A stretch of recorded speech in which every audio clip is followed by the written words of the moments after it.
Don't turn that dial. This is the right station if you want to hear about Jonathan Thomas and his Christmas on the Moon.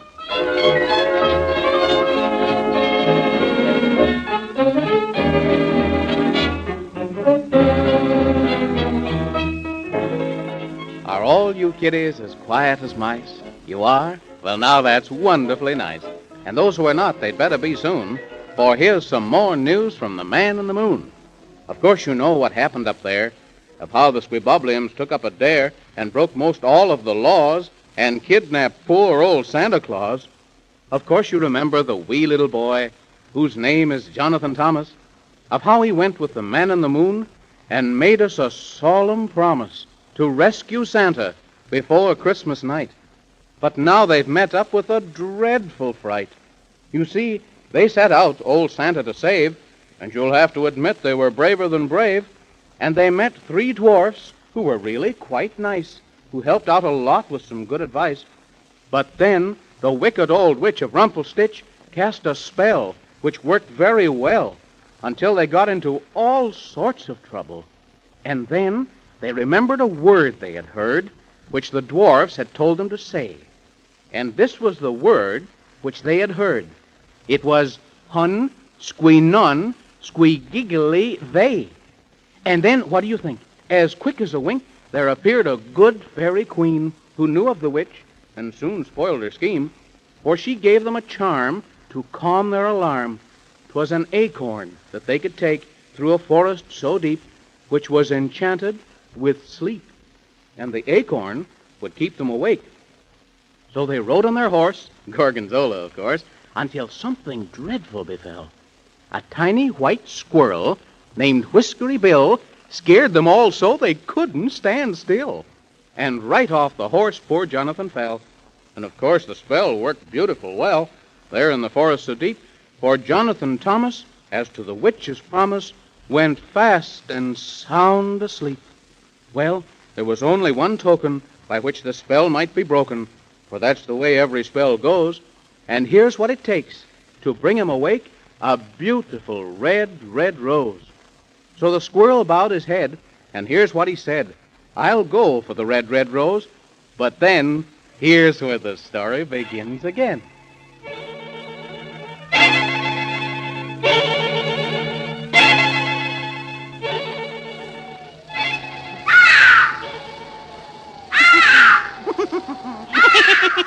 Oh, where am I? Who are you? Have you forgotten so soon my visit to you and the man in the moon? Oh, now I know who you are. You're the witch. Aha, forsooth, you speak the truth. I am the witch of Rumpelstitch. But where am I and how did I get here? To answer that question which you ask is a very easy task. This is the slumber cave, both wide and deep, where bats and nightmares and evil things creep. But how did I get here? Aha! You came here in your sleep. But how could I do that, if you please? If I was asleep, how could I go anywhere? For such a little boy, you ask the questions well, and by my trow, I'll answer now. It is the magic spell. Oh, far away in the forest deep, you still are there, and fast asleep. Oh, how could I be there in the forest fast asleep when I'm here? Under my spell, which you are quite well, things are not always as they seem.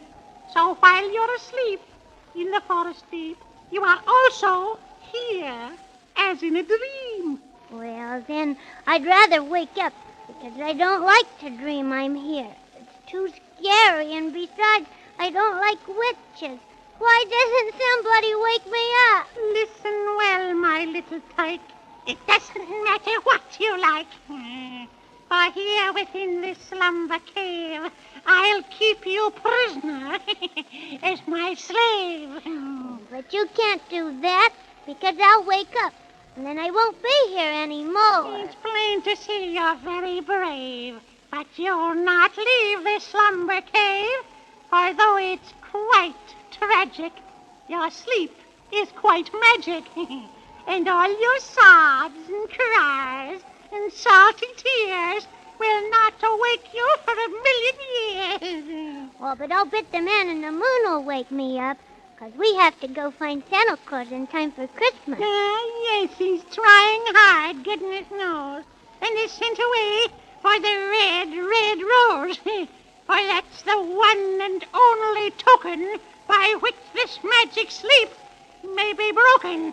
But for their plans I have a cure, a very good one, you may be sure.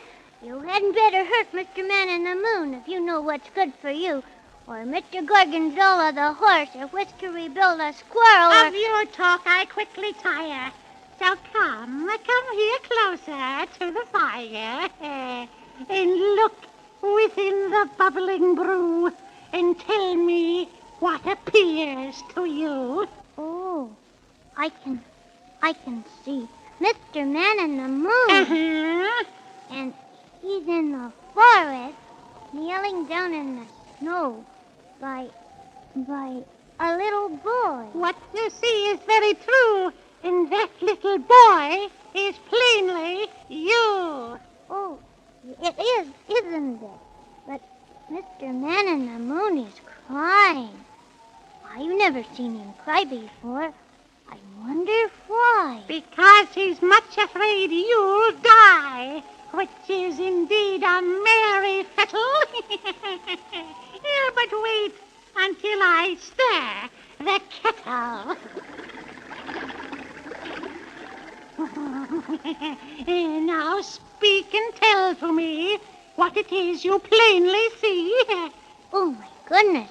It's Whiskery Bill, and he's running over the snow faster than 2 times 2. Of course he is, and all for you. But why, if you please, Mrs. Witch, where is he going? Far to the north where the cold wind blows, in quest of the magic red rose. 'Tis such a sorry pity, too, that he does it all for you. If he's going for me, then why is it a pity? Because I have a plan, and try to stop it if you can. I'll stop that pesky Whiskery Bill before he reaches yonder hill. For my magic mirror shows he'll never find a red rose. He'll never find a red rose.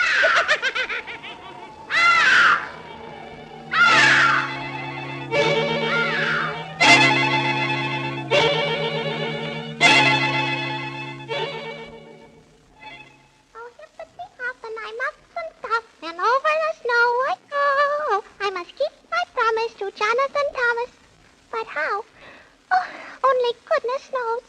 For I've run and I've run till I'm nearly done, and I can't find a red rose. Oh, Whiskery Bill. Oh, Whiskery Bill. Look here. I'm over this way. Jiminy crickets! And oh my goodness, if this isn't a happy day. I've run faster and further than anyone knows looking for you, dear Mrs. Rose. Hello. Hello. Will you kindly grow a beautiful red rose? Oh, my goodness, what a task. Do you quite realize what you asked? Yes, I do as much as you. But it means so very much. For if it didn't, I wouldn't have run as fast as I've done, and I wouldn't even ask you for such. Why? Because he'll die. Oh, please, Mrs. Rose, please help us out. Just one rose to take so that he can awaken, and so that I can keep my promise. You see, Mrs. Rose, it's not for me, but for poor little Jonathan Thomas. He lies asleep in the forest deep under the witch's spell, and everyone knows that only a rose can make him happy and well. Well, the season is late, as you know by the date, and we roses have gone to bed. I can't help worry about your story and all the things you've said. And I don't know if I could grow a rose in the color of red. Oh, please, Mrs. Rose, I'm on my knees. It's not so much that I ask. Oh, it's quite a task, and that's quite right.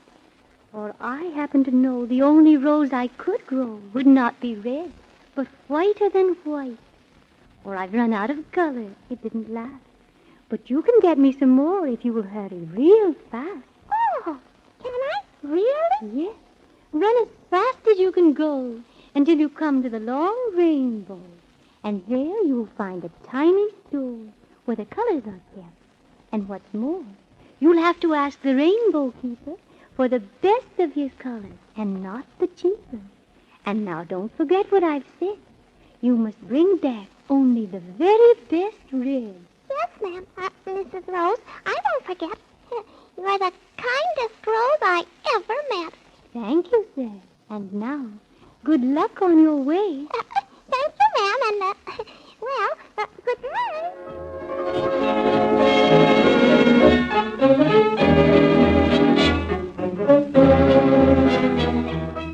Well, at last we're on our way. At least Whiskery Bill knows what to do now, and I'm glad, aren't you? For I didn't think that there'd be any roses at this time of the year. But I wonder if Whiskery Bill will have any trouble in finding the rainbow. You think he will? Oh, I hope not, don't you? But then we'll find out in the next story of Jonathan Thomas. So don't forget to listen. I won't.